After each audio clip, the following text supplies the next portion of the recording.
सिर्फ इसलिए आप दुखी हैं कि जीवन वैसे नहीं चल रहा जैसे आप चाहते हैं।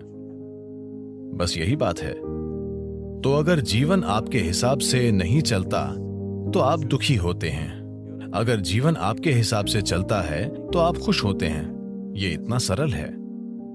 तो अगर जीवन को आपके हिसाब से चलना चाहिए तो सबसे पहले आप कैसे सोचते हैं, आपकी सोच में कितना फोकस है, आपके विचार में कितनी स्थिरता है और विचार प्रक्रिया में कितनी ऊर्जा है, इससे तय होगा कि क्या आपका विचार एक सच्चाई बनेगा या सिर्फ एक विचार रहेगा।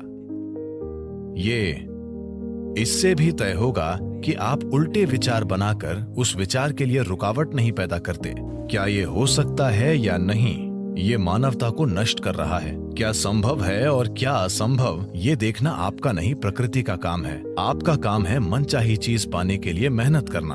अभी आप यहाँ बैठे हैं। अगर मैं आपसे 2 सरल प्रश्न पूछूं, मैं चाहता हूं कि आप बस सुने और उत्तर दें। आप जहां बैठे हैं क्या वहां से उड़ सकते हैं? आप कहेंगे नहीं। क्या आप यहां से उठकर चल सकते हैं? आप कहेंगे हां।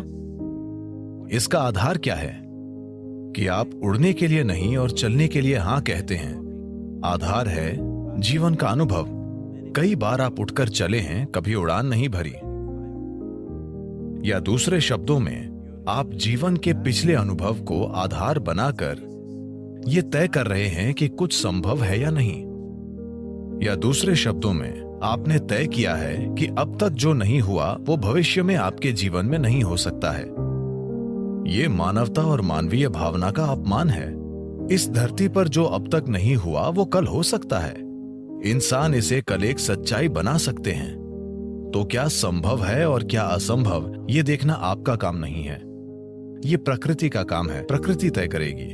आप बस देखिए कि आप वाकई क्या चाहते हैं और उसके लिए मेहनत कीजिए। और अगर आपका विचार एक शक्तिशाली तरीके से तैयार होता है, बिना किसी उल्टे विचारों के, कोई ऐसे उल्टे विचार न हो जिनसे विचार प्रक्रिया की तीव्रता कम हो जाए,